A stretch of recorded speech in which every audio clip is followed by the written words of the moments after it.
منازل کربلا 60 ہجری 27 رجب اپنے نانا حضرت محمد مصطفیٰ صلی اللہ علیہ وآلہ وسلم کے روضہ مبارک پر آخری حاضری دینے کے بعد امام حسین شہر مدینہ چھوڑ کر مکہ کی جانب چل پڑے اور 4 شعبان کو مکہ پہنچے اور 8 ذوالحجۃ الحرام کو مکہ سے کربلا کی طرف چل پڑے۔ اس سفر میں امام حسین رضی اللہ عنہ نے تقریباً 20 جگہوں پر اسٹے کیا۔ ان میں سے چند مقامات جہاں کوئی واقعہ پیش آیا وہ مقامات ہم آپ کو دکھائیں گے۔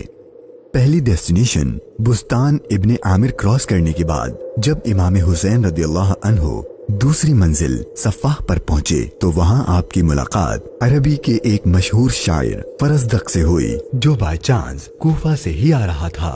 آپ نے اس سے کوفہ کی سچویشن کے بارے میں پوچھا تو اس نے کہا، اے نواسۂ رسول، ان کے دل تو آپ کی فیور میں ہے لیکن ان کی تلواریں آپ کے اگینسٹ ہیں۔ امام حسین کا تیسرا اسٹے ذات ارق نامی سنسان اور ویران جگہ پر ہوا، جہاں ایک شخص بشیر بن غالب نے امام حسین کے قافلے والوں کو ٹینٹس لگاتے دیکھا تو وہ بڑا حیران ہوا۔ پھر اس نے آ کر امام حسین سے ملاقات کی تو دوران گفتگو امام حسین نے اسے اپنے سفر کا مقصد بتایا اور ساتھ اپنی شہادت کی خبر بھی دی۔ امام حسین کا چوتھا اسٹے حاجز تھا۔ اس مقام پر آل رسول نے کچھ دیر آرام فرمایا اور امام حسین رضی اللہ عنہ نے کوفہ والوں کے لیے ایک خط لکھا اور اسے حضرت قیس کے ہاتھوں کوفہ والوں کو روانہ کیا۔ 5ویں منزل بعض العیون اور 6ٹھی منزل خزیمیہ کو کراس کر کے امام عالی مقام جب 7ویں منزل زرود پر پہنچے تو آپ کو زہیر بن القیس نامی شخص ملے جو کہ حضرت عثمان غنی کے قریبی لوگوں میں سے تھے اور حج ادا کر کے آ رہے تھے۔ اس نے جیسے ہی امام حسین سے ملاقات کی تو اس نے اپنے گھر جانے کے بجائے امام حسین کا رفیق سفر بننے کو پریفر کیا۔ 8ویں منزل سالیبیہ پر ایک غمناک امام حسین کے انتظار میں تھی۔ یہی وہ مقام تھا جہاں آپ کے چچا زاد بھائی حضرت مسلم بن عقیل اور ان کے 2 بیٹوں کی شہادت کی دردناک خبر ملی۔ اس پر آپ نے خطبہ ارشاد فرمایا اور حالات کی سنگینی سے قافلے والوں کو آگاہ کر دیا تاکہ کوئی جانا چاہے تو چلا جائے، لیکن آپ کے ساتھ سفر شروع کرنے والوں میں سے کسی نے پیٹ نہ پھیری۔ مشکلات میں اضافہ اور جرنی ڈیفیکلٹ ہوتی جا رہی تھی کیونکہ ابن زیاد گورنر کوفہ کو امام حسین کے آنے کی خبر مل گئی تھی اور اس نے اپنے بہادر اور ماہر کمانڈر حر کو 1000 کا لشکر دے کر امام حسین کو گرفتار کرنے بھیج دیا۔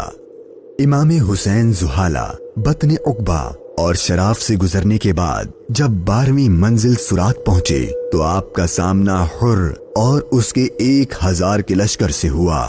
اس ریگستانی علاقے میں حر اور اس کے لشکر والوں کا پیاس سے برا حال ہو چکا تھا اور ان کے پاس پانی بھی نہیں تھا، تو امام حسین نے ان کو اپنے ہاتھ سے پانی پلایا۔ پھر آپ نے ان کے سامنے تقریر کی اور جب آپ ظہر کی نماز پڑھنے کے لیے کھڑے ہوئے تو آپ کے قافلے والوں کے ساتھ حر کے لشکر نے بھی آپ کے پیچھے نماز پڑھی۔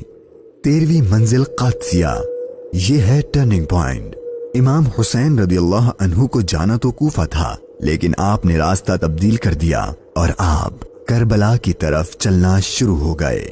امام حسین اپنی منزل شہادت کی طرف سفر کرتے ہوئے مغیثہ، عزیب الحجانات، بیدہ اور ذو حسم کے بعد جب 18ویں منزل قصر بنی مقاتل پر پہنچے تو شام ہو چکی تھی۔ آپ نے رات یہیں گزاری اور صبح جب امام حسین یہاں سے روانہ ہوئے تو آپ کی زبان پر انا للہ و انا الیہ راجعون کے کلمات جاری تھے۔ آپ کے بیٹے علی اکبر نے آپ سے یہ کلمات پڑھنے کی وجہ پوچھی تو آپ نے فرمایا کہ بیٹا، میں نے ابھی خواب دیکھا ہے اور اس میں ہمیں شہادت کی خبر دی گئی ہے۔ تو آپ کے شہزادے نے پوچھا کہ اے بابا جان، کیا ہم حق پر نہیں ہیں؟ تو امام حسین نے فرمایا کیوں نہیں؟ تو آپ کے شہزادے نے بہادری سے جواب دیا کہ پھر موت سے کوئی ڈر نہیں۔ امام حسین کا سفر شہادت، سفر بقائے اسلام اپنے اینڈ کو پہنچنے لگا تھا۔ بس 2 اسٹاپ باقی تھے اور وہ ساری باتیں حقیقت ہونے والی تھیں جو بچپن سے آپ کی شہادت کے بارے میں مشہور تھیں۔ امام حسین جب اپنی سیکنڈ لاسٹ منزل نینوا پر پہنچے تو آپ کی آنکھوں کے سامنے بھی وہ سارا منظر گھومنے لگا جو آپ اپنے والد سے سنا کرتے تھے۔ ابھی امام نے تھوڑا ہی فاصلہ طے کیا تھا، ایک ریگستان میدان نظر آیا اور ابھی وہ سارا قیامت خیز منظر آپ کی نظروں میں گھوم ہی رہا تھا کہ ہر اپنے لشکر کے ساتھ ایک بار پھر آپ کے سامنے آ گیا اور اس نے بتایا کہ گورنر کوفہ ابن زیاد نے مجھے خط دیا ہے کہ آپ جس جگہ پر ہوں وہیں آپ کو روک لوں اور آپ کو ایک ایسی جگہ پر ٹھہراؤں جہاں پانی وغیرہ کچھ بھی نہ ہو۔ اور بالآخر آپ کا سفر اپنے اختتام کو پہنچا اور 2 محرم کے دن ابن زیاد کے حکم پر اس چٹیل ریگستانی میدان میں پورے قافلے اہل بیت نبوت اور ان کے اصحاب کو اس 1000 کے لشکر نے روک دیا۔ امام حسین نے دریافت فرمایا کہ اتنا تو بتاؤ کہ اس جگہ کا نام کیا ہے؟ تو جواب دیا گیا اس جگہ کو کربلا کہتے ہیں۔ تو امام حسین نے اپنے خاندان سے فرمایا کہ بس یہی ہمارے ٹھہرنے کی جگہ ہے، یہیں ہمارا خون بہایا جائے گا اور یہیں ہماری قبریں بنیں گی۔ یہاں یزیدی فوج کی گستاخیاں دیکھ کر امام حسین کو سب سے پہلے روکنے والے حضرت حر رضی اللہ عنہ امام حسین کی بارگاہ میں معافی مانگ کر حاضر ہوئے اور اپنی جان آپ پر قربان کر دی۔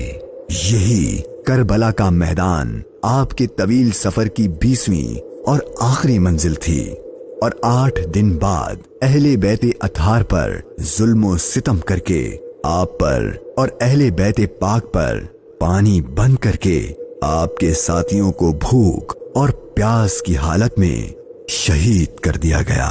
اور 61 ہجری 10 محرم یعنی عاشور کے دن تپتے صحرا 3 دن کی بھوک اور پیاس اور سجدے کی حالت میں امام حسین کو شہید کر دیا گیا۔ انا للہ و انا الیہ راجعون۔